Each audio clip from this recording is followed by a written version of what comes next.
Hey guys, welcome to my channel. চলে এসেছি আবার একটা নতুন ভিডিও নিয়ে তোমাদের সামনে। সো আজকে আমাদের এখানে ভোট, তো আমরা ভোট দিতে যাবো বলে রেডি হয়েছি গাইস। আর আমি একটা টু পিস পরেছি, প্লাজো সেট, সরি। আর রেডি হয়ে গেছি ভোট দিতে যাবো বলে। এখানে মাও রেডি হয়ে গেছে, ওখানে বাবাকে বলছিল যে চলো চলো, দেরি হয়ে যাচ্ছে। আমি সানস্ক্রিন মাখছিলাম guys, because sunscreen is important. সেটা যে ভোট দিতে যাই আর ঘুরতে যাই আর কাজে যাই, যেখানেই যাই না কেন সানস্ক্রিন ইজ ইম্পর্টেন্ট। তো এখানে বেরিয়ে গেছিলো বাবা আগে আগে, আমি পিছন পিছনে একটু সাজগোজ করেই বেরিয়েছিলাম। কেন সেজেছি ভগবানই জানে, কিন্তু সেজেছি বিকজ একটু দূরে যাব। আগে আমরা যেখানে থাকতাম ঠিক সেই জায়গাটায় যাচ্ছিলাম। এটা আমার বাড়ির বাইরেটায়। এখানে আমি একা একা ভিডিও বানাচ্ছিলাম। আর তারপরে এখানে যে আমি কী করছিলাম, কারণ আমার না মনে হচ্ছিলো যে আমার লিপস্টিকটা অতিরিক্ত গাঢ় হয়ে গেছে, একটু বেশি লোকের চোখে লাগছে। ভোটের দিন আমি এরকমভাবে লিপস্টিক কেন পরেছি, তোলার চেষ্টা করছিলাম, একটু আধটু তুলেছি। তারপরে ভোট কমপ্লিট হয়ে গেছে, ওখানে তো ফোন অ্যালাউ ছিল না, যাই হোক ভিডিও করতে পারিনি। তারপর এখানে রিয়া ছিল, ওর সাথে একটুকুনি গল্প গুজব করে আমরা বাড়ি চলে এসেছি। ওই যে ওয়াও নাইস গাইস, ভোট ডান।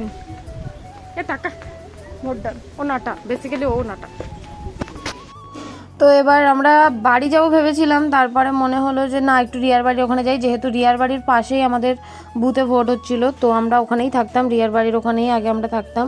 তো আমরা একটু দূরে চলে এসেছি, আগে কাছাকাছি আছি, অতটাও দূরে না, বাট তাও অনেকটা। তাও ওর বাড়িতে ওর দিদি জামাইবাবু এসেছিলো বলে আমরা মজা করছিলাম। আর এখানে আম মাখছিল মায়াদি, ওর দিদি, ওর এটা মেজদি।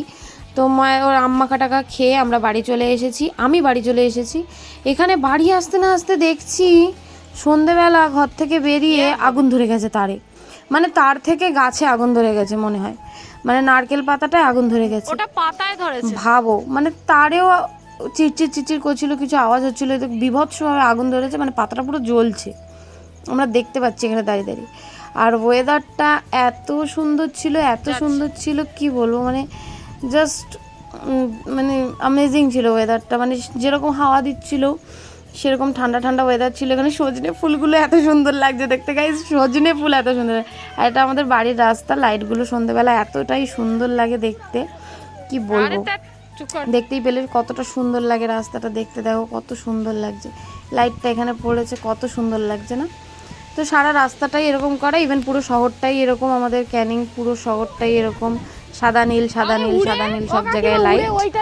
তো এখানে কাকিমা বেরিয়ে চলে এসেছিল যে কি সব উড়ে উড়ে পড়ছে তারপর চারিদিকে।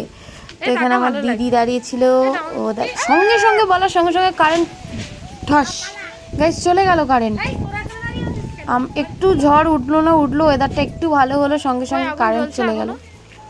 আর এখানে আমার দিদি দাঁড়িয়ে দাঁড়িয়ে স্টাইল মারছিল, বিকজ ওর মনে খুব আনন্দ, কেননা আমার জামাইবাবু বিরিয়ানি আনতে গেছে, সেই জন্য ও খুব খুশি।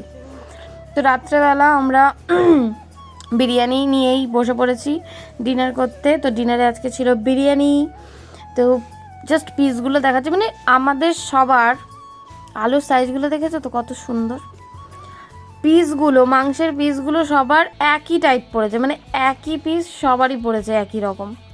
আর এখানে দেখো 2 পিস আলু দিয়েছে, ভাবতে পারছো কত ভালো লাগ না হলে এরকম বিরিয়ানি খাওয়া যায়। তা যাই হোক, এখানে দেখো এখানেও পিসটা সেম, সবার সেম মাংস। তো যাই হোক, এখানে দিদি খাচ্ছিল, অনিকুজানও ছিল, ওরাও খাচ্ছিল। তো যাই হোক, আমরা ডিনার শেষ করে ফেলেছি। তারপর না আমি আর ক্লিপ নিতেও ভুলে গেছি, ভিডিও শেষ করতেও ভুলে গেছি। তো এটা ছিল পরের দিনের একটা ক্লিপ, যেখানে আমার দিদি একটু মাংস কষিয়েছিল। সেদিন আরসিবির খেলা ছিল, এই যে ও একটা আরসিবির জার্সি কিনে দিয়েছে আমার জামাইবাবু ওকে, ও সারাদিন ওটাই পরে ঘুরে বেড়ায়, মানে যেদিন যেদিন খেলা থাকে সেদিন সেদিন আর কি। তো যাই হোক, এখানে আমরা আড্ডা মারছিলাম আর মাংস কষা খাচ্ছিলাম আর খেলা দেখা হচ্ছিল। তো ভিডিওটা কেমন লাগলো অবশ্যই জানিও, যা ইচ্ছা করে দিও, লাইক কমেন্ট সাবস্ক্রাইব।